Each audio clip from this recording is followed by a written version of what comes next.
Hola amigos de Sensacine México, yo soy Tamara y bienvenidos a Del Párrafo a la Secuencia. En este programa, para que vean que entendemos que literalmente desayunan, comen y cenan Avengers, les explicaremos el inicio en las novelas gráficas de los tres Vengadores que se despidieron en Avengers Endgame. Comencemos con el Vengador más grande de todos, el Vengador que golpeó en el rostro a Hitler, Capitán América. La primera aparición de este superhéroe fue en 1941 en el primer número de Captain America Comics, que se publicó bajo el sello de Timely Comics, la predecesora de lo que hoy conocemos como Marvel Comics. El número en el que Cap ataca a Hitler logró vender 1 millón de copias en Estados Unidos y generó un club de fans llamado Centinelas de la Libertad. Capitán América fue creado por Joe Simon en colaboración con Jack Kirby. Desde el principio, el objetivo de Capitán América fue analizar el contexto de la Segunda Guerra Mundial. A través de él se le presentaron a la audiencia temas como el comunismo, terrorismo, entre otros. Este héroe fue el primer Vengador en tener un live action. Sobre este personaje, Joe Simon ha dicho que tenía pensado el nombre de Super Americano, pero al final decantó por Capitán, pues hasta ese momento no existía ninguno en Timely Comics. La historia ustedes ya la saben. Steve Rogers nació en 1920 en Manhattan, 2 años después de que terminara la Primera Guerra Mundial.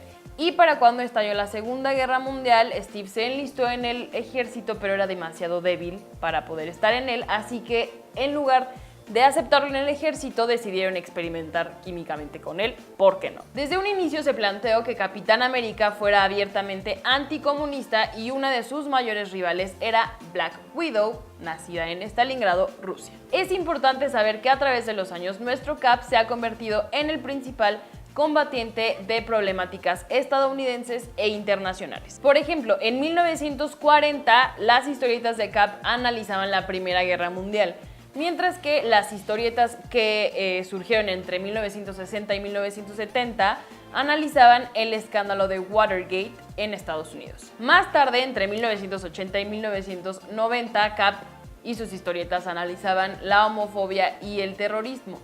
Este último problema retomaría mucha más fuerza después del ataque a las Torres Gemelas en el 2001. Ahora es el turno de Anthony Edward Stark, alias Iron Man, el playboy, filántropo y cerebrito más carismático de todo el MCU. La primera aparición de este personaje se dio en 1963 en Tales of Suspense, una antología de historias supernaturales y de ciencia ficción. Tras el éxito de Iron Man en estas historietas, se decidió en 1968 que tendría su novela gráfica en solitario. Stan Lee ha descrito a Iron Man como un reto personal, pues quería comprobar que podía hablarles a los jóvenes de ese entonces, hippies sin remedio, sobre la guerra, y no solo eso, sino que podía lograr que adoraran al personaje y bueno, sí lo consiguió. Iron Man básicamente era un vehículo para hablar sobre la Guerra Fría. Era abiertamente anticomunista y la principal inspiración de Stan Lee a la hora de crearlo fue el magnate y productor Howard Hughes, a quien el director Martin Scorsese le haría una película en el 2004 titulada El Aviador.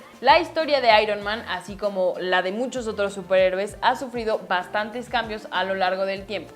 Por ejemplo, en un principio, la guerra en la que hieren a Iron Man es la guerra de Vietnam, pero para 1990 era la guerra del Golfo y si nos vamos a la adaptación cinematográfica del 2008, la guerra en la que hieren a Tony Stark es la guerra de Afganistán.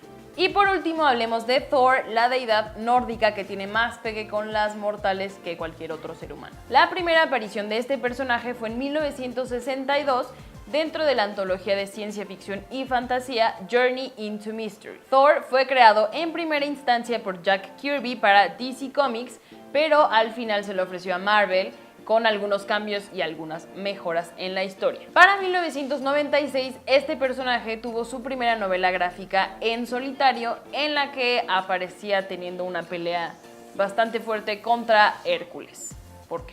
El primero en interpretar al dios del trueno en un live action fue Eric Alan Kramer. Kramer hizo una aparición en The Incredible Hulk Returns, en la que Bruce Banner cree haber encontrado la cura para su terrible condición, pero su plan se ve frustrado con la llegada del insoportable Thor. Esta fue tan solo una pequeña parte de información del universo Marvel, que es enorme, en el que los superhéroes mueren y reviven y vuelven a morir y vuelven a revivir. Si ustedes tienen algún otro dato, quieren completar la información que les acabo de mostrar en este video, pueden dejarlo en los comentarios. Si quieren contarnos cuál fue su parte favorita de Endgame, también pueden hacerlo, pero no se pierdan el próximo capítulo de Del Párrafo a la Secuencia y gracias por acompañarme en este video.